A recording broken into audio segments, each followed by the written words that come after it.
नमस्कार साथियों, देव टेस्टरों के एक और नए सेगमेंट में आप सभी का स्वागत है। जैसा कि आप सभी को पता है कि हम लोग राशि क्रम लगभग पूरा कर चुके हैं। राशियों के स्वभाव क्या हैं, उनके लक्षण क्या हैं, ये सारी चीज़ें हम जान चुके हैं।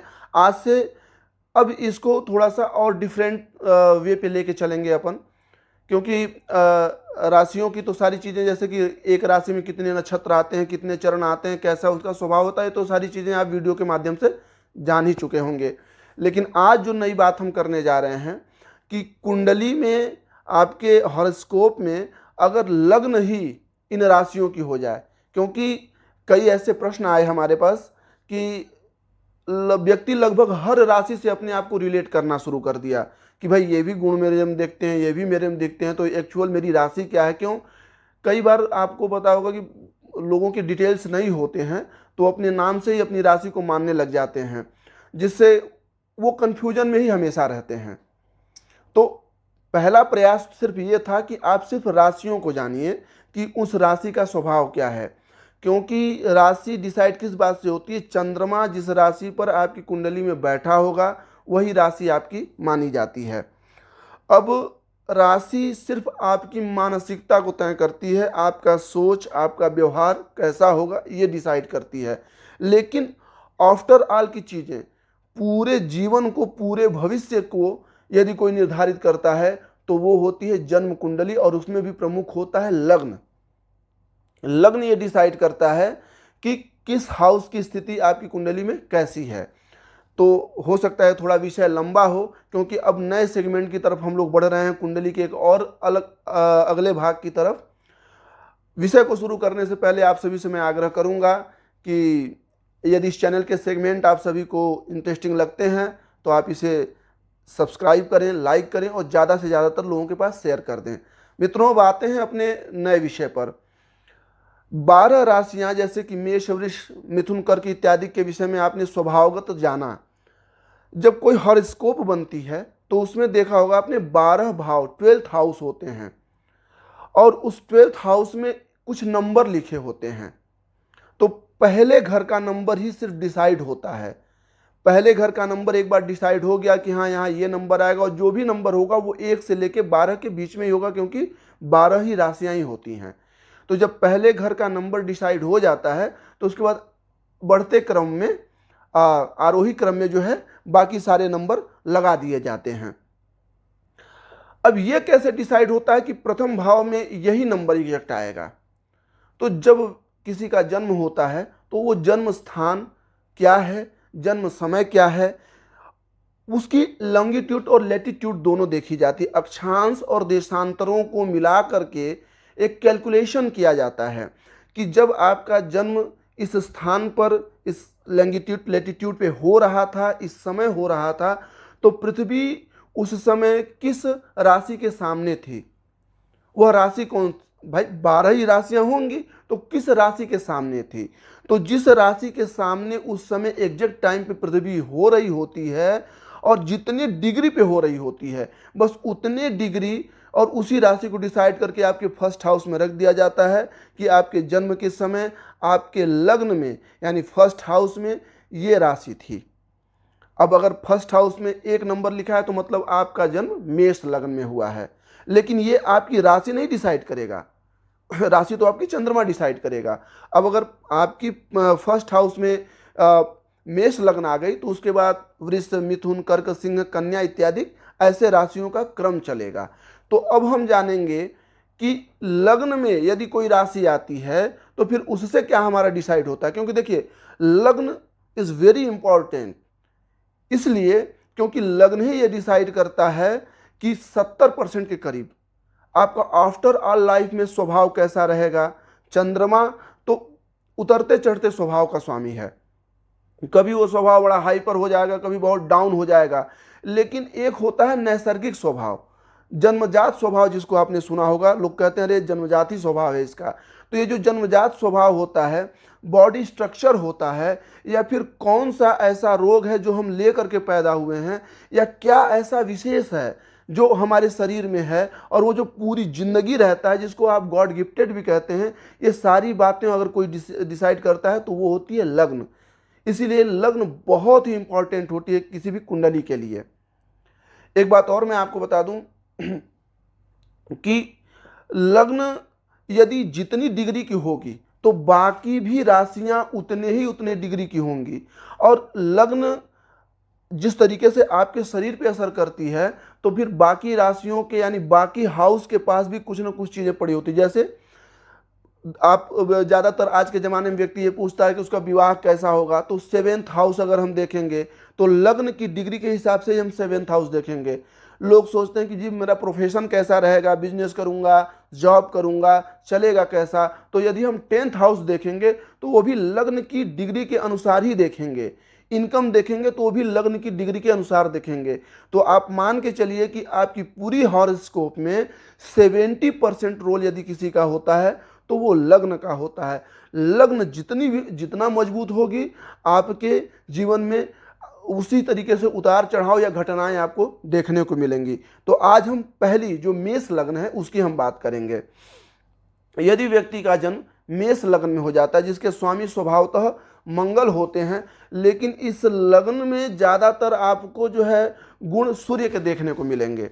मेष लग्न का व्यक्ति मझला कद होता है, मस्तक उसका बहुत चौड़ा होगा, लेकिन जैसे जैसे नीचे आएगा ना वो तो ये तिकोना होते जाएगा, यानी ठुड्डी जो होती है उसकी काफ़ी त्रिकोणी होती है।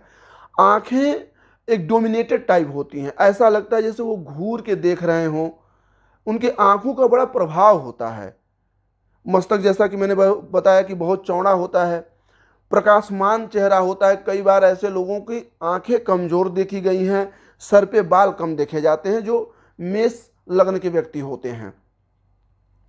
मझला कद इनका होता है, लेकिन छरहरा और गठीला बदन होता है। काफ़ी फुर्तीले लोग, ऐसे लोग काफ़ी फुर्तीले होते हैं। आलस्य आप इनके अंदर नहीं देखेंगे, बहुत कम आलस्य की मात्रा मेष वालों के अंदर होती है।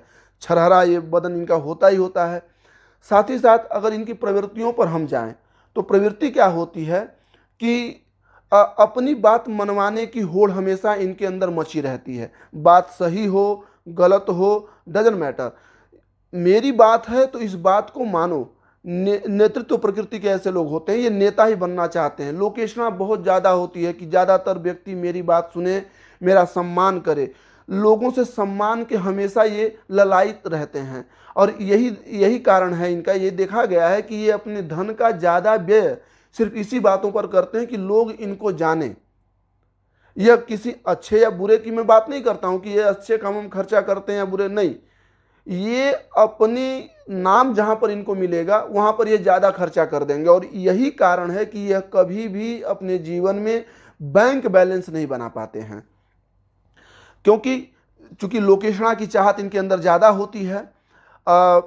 एक रत्नसार नाम की पुस्तक है, तो रत्नसार में आया है कि मेषोदये रक्तनुर मनुष्य श्लेष्माधिक क्रोधपर कृतघ्न। शब्द यहाँ आया कि क्रोधपर, क्रोधी बहुत होते हैं, और कृतघ्न बताया गया है, यानी कृत अघ्नेति कृतघ्न। कोई इनका भला कर दे, कोई इनकी सहायता कर दे तो उसके लिए ये थैंक्सफुल हो, ऐसा भी कभी नहीं होता है। मतलब एटीट्यूड में ये ज़्यादा होते हैं। मुफट स्वभाव इनका होता है, कुछ भी कहीं भी बोल देंगे। ये सोच विचार नहीं करेंगे कि ये जो बोल रहे हैं वो क्या बोल रहे हैं, ये बोल देंगे बस। क्यों? क्योंकि इनको ये बात अच्छी लगी। वो बात चाहे किसी को ठेस पहुंचाए या किसी को अच्छी लगे, इससे इनका कोई लेना देना नहीं है। इनको बोलना है तो वो बोल देंगे। समंद बुद्धि स्थिरता समेत पराजित स्त्री मृतैक सदैव। अब ये लोग क्या है कि एक तरीके से देखा जाना तो इनके अंदर वो क्षमता होती है, मृत्यु को पराजित करने वाला कॉन्फिडेंस रखते हैं हमेशा। अपने अंदर इनका जो कॉन्फिडेंस होता है वो मृत्यु को पराजित करने का कॉन्फिडेंस आप हमेशा देखेंगे। ऐसे लोगों से अगर आप बात करेंगे ना तो आपका भी कॉन्फिडेंस 7वें आसमान पर पहुंच जाएगा।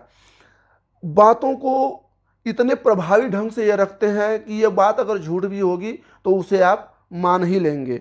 रत्नसार में ही एक और आया है कि मेष लग्ने तु जातस्य स्फोट शस्त्र मणादिजम भयमस्ति च यगु प्रायसो गणिकोत्तमाः, कि अगर मेष लग्न में व्यक्ति पैदा हुआ है तो वह संभवतः चेचक का रोगी भी हो सकता है। चेचक के रोगी होने के साथ साथ इनको शस्त्रों से बड़ा मतलब हमेशा भय रहता है। शस्त्र यदि कहीं लग जाए इनको तो टेटनेस होने का, क्योंकि रक्त विकार इनके अंदर जन्मजात पाया जाता है। चूंकि यहाँ पे श्लोक कह रहा है श्लेष्माधिक, मैं थोड़ा सा इससे अपने आप को रिलेट नहीं कर पा रहा हूँ। श्लोक कह रहा है कि कफ की प्रवृत्ति होती, पर मेष लग्न वालों को कफ की प्रवृत्ति मैंने देखी नहीं है, बड़ी कम देखने को मिली है। पित्त की प्रवृत्ति ज़्यादा होती है, यानी इनके ब्लड का विकार, रक्त विकार इनके अंदर ज़्यादा देखने को मिलेगा। फोड़े फुंसियाँ इनके चेहरे, इनकी बॉडी पर आपको ज़्यादा हमेशा फोड़े फुंसियाँ इनको देखने को मिलेगी ही मिलेगी। और वो एक तरीके से आप ऐसा जैसे सूर्य में ज्वालामुखी फूट रहा हो, उस तरीके से आपको इनके चेहरे पर, इनकी पूरी बॉडी पर हमेशा जो है फोड़े फुंसियाँ देखने को मिलेंगी ही मिलेंगी। एक और बात है कि बड़ा गर्म, मसालेदार, तीखा भोजन के शौकीन होते हैं। शाकाहारी ज़्यादातर ऐसे लोग होते हैं, लेकिन इनको चाहिए बड़ा चटपटा भोजन और जल्दी जल्दी खाना चाहते हैं ये। इसके कारण इनको पाइल्स की भी प्रॉब्लम इनके जीवन में इनको देखने को मिलती है। गैसीय प्रवृत्ति के होते हैं। और अगर हम मेष लग्न से आफ्टर ऑल देखें इन सारी चीज़ों को जोड़ करके, तो मस्तिष्क से जुड़ा विकार इनको ज़्यादा होता है।